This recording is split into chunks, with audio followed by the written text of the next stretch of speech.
Students, today we will discuss about dispersion. What do you mean by dispersion?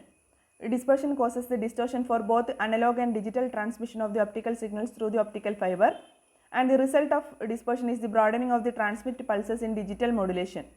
And each pulse broadens and overlap with the next pulse, and they become indistinguishable at the receiver end. And this effect is known as intersymbol interference. And this effect also affects the signal to noise ratio at receiver, and it limits the bandwidth of a particular optical fiber. And there are two types of dispersion in optical fiber, and that are intermodal dispersion and intramodal dispersion. And another classification is intramodal dispersion is again classified into material dispersion and waveguide dispersion. And let us go to the details of intramodal dispersion.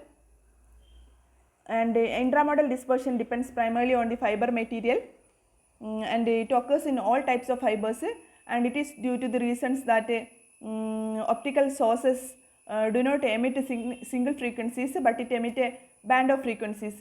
That means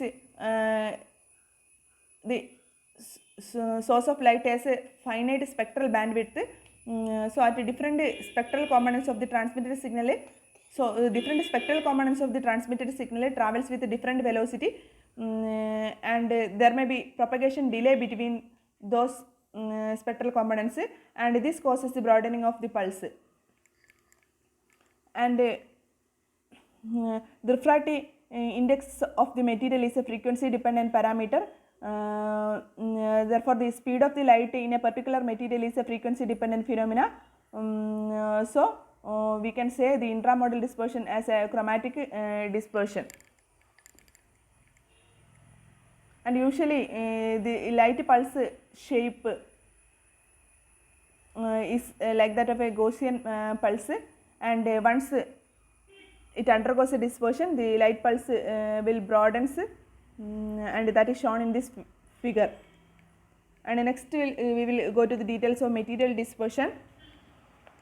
We can see material dispersion is caused by refractive index variations, and we can say that the refractive index of a material is a function of its optical wavelength.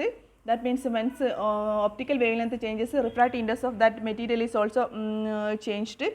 And we know that an optical source, suppose if we are considering the LED source or a laser diode source, it will emit light, and this light will contain different spectral components, and comparing to laser, the spectral components of LED is more.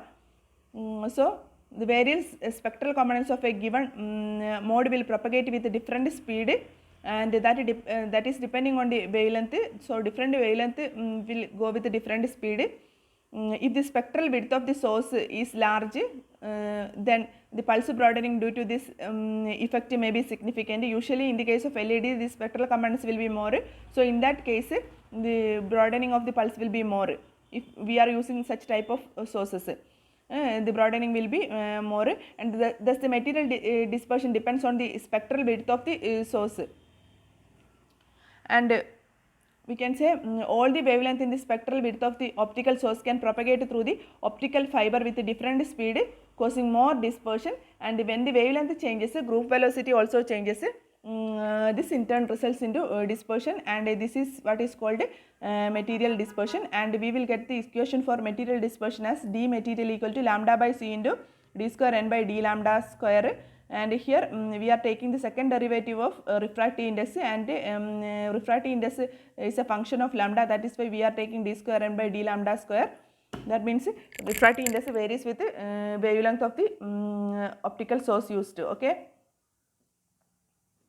And next is the waveguide dispersion, and we know that when an optical signals are passing through the optical fiber, the optical cable act as a waveguide. If there is a variation in the wavelength of each spectral component emitted from the source, then those rays will be travel with a different speed.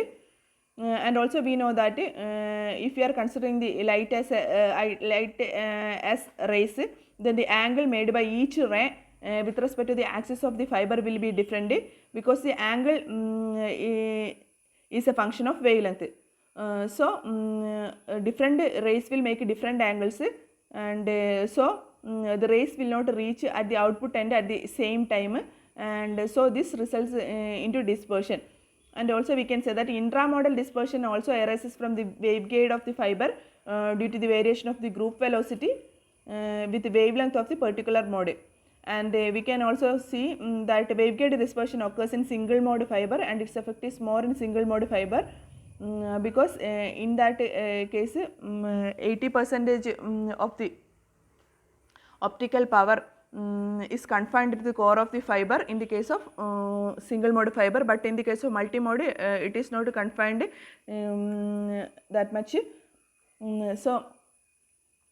So waveguide dispersion occurs in single mode fiber. In multimode fibers, majority of the modes propagate far from the cutoff, so waveguide dispersion is less or negligible, and we can picturize these two dispersions, that is material dispersion and waveguide dispersions, by using the diagrams like this. And in the diagram leftmost section, first figure shows that there are two pulses.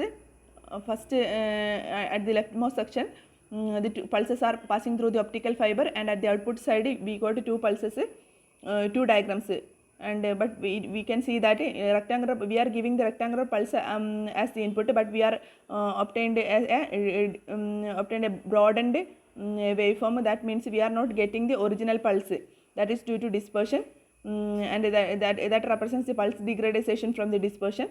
And in the second figure, it shows by the shows that the light is traveled as rays, and we can see that at the end different light rays reaches at different time. That means there is some difference between the reaching positions of different rays, so that represents the dispersion. That represents the waveguide dispersion. That means that is due to the different angle made by the rays with optical fiber. And because here the angle made by the rays with the optical fiber is a function of wavelength, so dispersion occurs, and we got a broadened pulse at the output. And also the rightmost figure shows the different dispersions, that is material dispersions and waveguide dispersion curves. You can see it from the figure, and that is plotted against wavelength and dispersion. And that's all about this topic.